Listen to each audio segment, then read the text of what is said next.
fais-tu, toi? Qu'est-ce que tu fais là?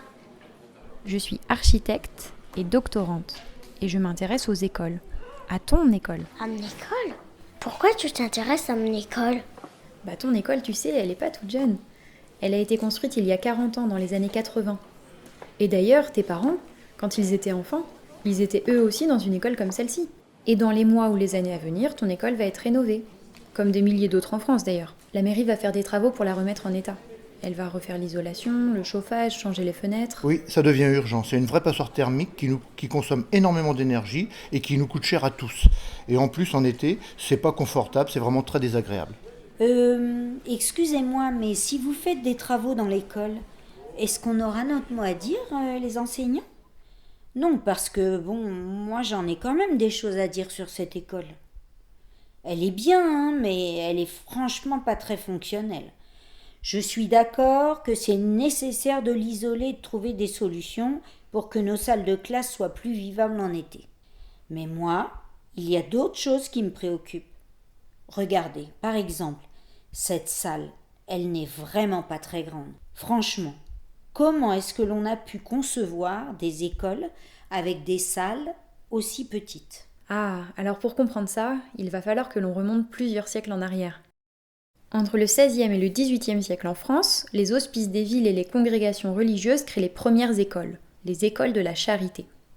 Il faut imaginer qu'à ce moment-là, une grande partie des enfants passent leur journée à errer dans la rue. Ce sont souvent des enfants de familles qui touchent l'aumône, c'est-à-dire une sorte de bourse pour les familles les plus pauvres. Et pour essayer de mettre fin à cette situation et pour réduire le nombre d'indigents, les hospices et l'église créent des lieux où occuper les enfants et faire en sorte qu'ils ne traînent plus dans les rues, leur transmettre les valeurs chrétiennes et les former pour en faire de futurs travailleurs à qui on ne devra pas verser l'aumône. Donc jusqu'au XVIIIe siècle, ce modèle d'école évolue et connaît beaucoup de succès. D'ailleurs, comme il y avait toujours plus d'enfants à instruire, c'est là que l'on invente la méthode simultanée, c'est-à-dire enseigner la même chose en même temps à tout un groupe d'élèves, contrairement et en opposition à la méthode individuelle qui était pratiquée jusque-là, où le maître s'occupait d'un enfant à la fois. Donc la façon dont on enseigne aujourd'hui, de façon simultanée à toute une classe, est héritée de cette période-là. Et ce qu'il se passe ensuite, c'est qu'au XVIIIe siècle, le pouvoir royal qui voit que ce système a beaucoup de succès et prend de l'ampleur, il veut créer ses propres écoles, son propre système d'instruction. Et surtout, il ne veut pas laisser ce pouvoir dans les mains d'une institution indépendante, et en l'occurrence religieuse. Donc après la Révolution, à la fin du XVIIIe siècle, est créé le ministère de l'Instruction publique. Et son objectif premier va être d'étatiser l'enseignement, c'est-à-dire de faire de l'éducation une affaire d'État. Et puis, comme on est alors à la naissance de l'ère industrielle, le gouvernement, comme les industries, voit dans l'école l'opportunité de former tous les enfants pouvant devenir, un jour, de la main-d'œuvre pour les usines. Le souci, c'est que pour mettre cette mesure en place, il faut aller chercher ces enfants partout, dans tous les territoires, y compris à la campagne. Mais le gouvernement n'est pas du tout en mesure de le faire, ça représente une tâche beaucoup trop importante. Alors, en 1833 est publiée une loi extrêmement importante, la loi Guizot, du nom du ministre de l'époque. Cette loi va transférer la responsabilité de l'école de l'État aux communes.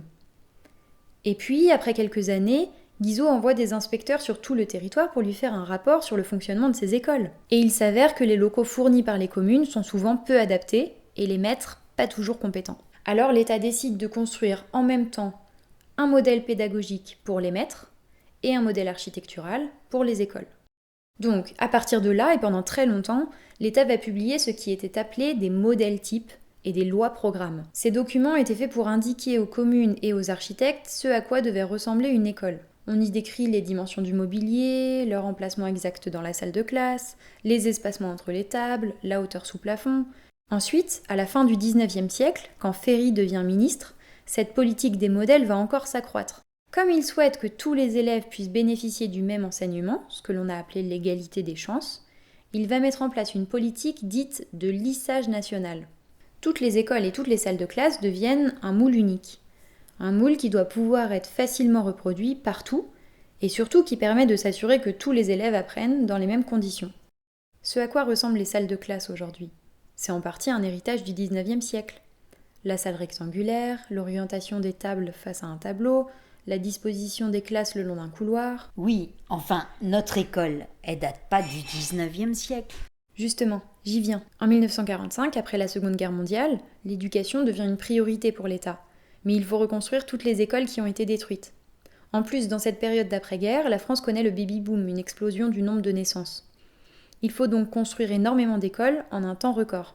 Imaginez, en 1950, il y a 800 000 enfants en âge d'aller à l'école primaire. Comme il faut construire beaucoup, vite et à moindre coût, on va développer de nouveaux matériaux et de nouveaux modes constructifs. Il faut dire que ces innovations sont facilitées par l'industrialisation en plein essor à l'époque. Autant vous dire qu'on abandonne complètement la recherche de confort ou les préoccupations pédagogiques. Et pour construire de façon massive et répondre à la demande, l'État va développer de nouveaux modèles d'écoles qui sont simples et facilement reproductibles. Et ça fonctionne d'ailleurs très bien, puisqu'entre 1964 et 1978, donc en 14 ans, on construit 70 000 classes d'écoles primaires. Et c'est pour ça qu'on appelle cette période la période de standardisation et de massification de l'architecture scolaire, et ça durera jusque dans les années 60-70. Dans les années 70, de nouvelles difficultés apparaissent avec la notion d'échec scolaire. On se rend compte que l'école est responsable de certaines inégalités. Le fait que certains élèves soient en grande difficulté, ce n'est pas une nouveauté. Ce qui est nouveau, c'est que l'État et l'opinion publique accusent les enseignants d'incompétence. Et cette crise de l'école, comme on l'a appelée, elle relance le débat sur l'espace scolaire. Parce qu'à l'époque, certains experts sollicités par l'État pensent que la disposition des lieux peut influencer les usagers et leurs pratiques. L'hypothèse du ministère à l'époque, c'est qu'en généralisant la construction de bâtiments innovants, eh bien cela modernisera les pratiques pédagogiques des enseignants. Et ça a fonctionné, ça? Oh non, ça n'a pas du tout fonctionné. Ça a même plutôt contribué à tendre les relations entre les enseignants et le ministère. Bon, et puis ce que l'on voit dans toute cette histoire, c'est que l'architecture des écoles, en fait, elle a toujours été fortement influencée par les politiques éducatives, économiques et sociales des différents gouvernements. En parallèle de toutes ces tendances et de ces modèles de bâtiments scolaires dont je vous ai parlé, il est évident que certains enseignants n'ont pas attendu d'avoir des interlocuteurs, qu'on les entende ou qu'on leur donne des budgets spécifiques pour expérimenter d'autres façons d'enseigner et surtout pour s'approprier l'espace de leur salle de classe. En revanche, il est indéniable que l'espace reste souvent un facteur contraignant dans la pratique des enseignants. Et c'est d'ailleurs ce que l'on entend beaucoup sur le terrain. C'est aussi pour ça que depuis 2020, le ministère de l'Éducation nationale travaille sur un guide à propos de l'architecture scolaire. C'est un document qui justement est pensé pour aider les communes et les enseignants à concevoir et à aménager ces espaces. Oui, en fait les maires interpellent souvent les académies ou le ministère en demandant de l'aide pour rénover ou construire des écoles. Et à côté de ça, les enseignants sont vraiment à la recherche d'idées d'agencement qui collent à la façon dont ils enseignent aujourd'hui. Et c'est vrai, on a de nouveaux enjeux, l'inclusion des élèves en situation de handicap, le numérique, le bien-être à l'école, la transition écologique. D'où l'intérêt de nous demander notre avis. Mais vous comprenez, c'est compliqué pour les petites communes comme la nôtre par exemple. Essayez de faire une école qui consomme peu d'énergie, qui s'inscrive dans la transition écologique et qui réponde à tous les enjeux éducatifs.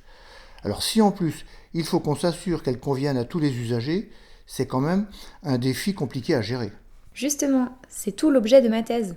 Aujourd'hui, 66% des écoles françaises se trouvent dans des villes de moins de 10 000 habitants, comme la vôtre, ce qui représenterait plus de 36 000 écoles. Alors, dans le cadre de mon doctorat, je cherche à identifier et comprendre comment les petites villes s'engagent dans ces travaux de rénovation de leurs écoles, dans le contexte d'urgence écologique que nous connaissons.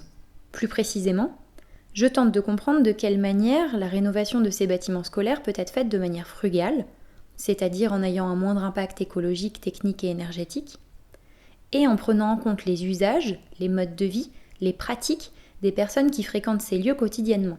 Dans ma recherche, j'émets l'hypothèse que mener ces travaux par le biais de telles approches permettrait d'adapter plus finement les espaces scolaires aux enjeux pédagogiques actuels pour s'assurer que les travaux qui sont réalisés soient pérennes et donc éviter des coûts supplémentaires et imprévus, de valoriser l'existant, le déjà là, et donc s'inscrire dans une approche frugale en limitant les interventions constructives, de valoriser les compétences et les savoir-faire internes aux communes, ce qui leur permettrait de porter politiquement et techniquement ce sujet majeur dans la vie locale qu'est l'école, et enfin, d'interroger le rôle de l'école dans la vie locale et de faire de ces projets de rénovation un support de sensibilisation, de coproduction et d'action collective en faveur de l'écologie et de l'environnement.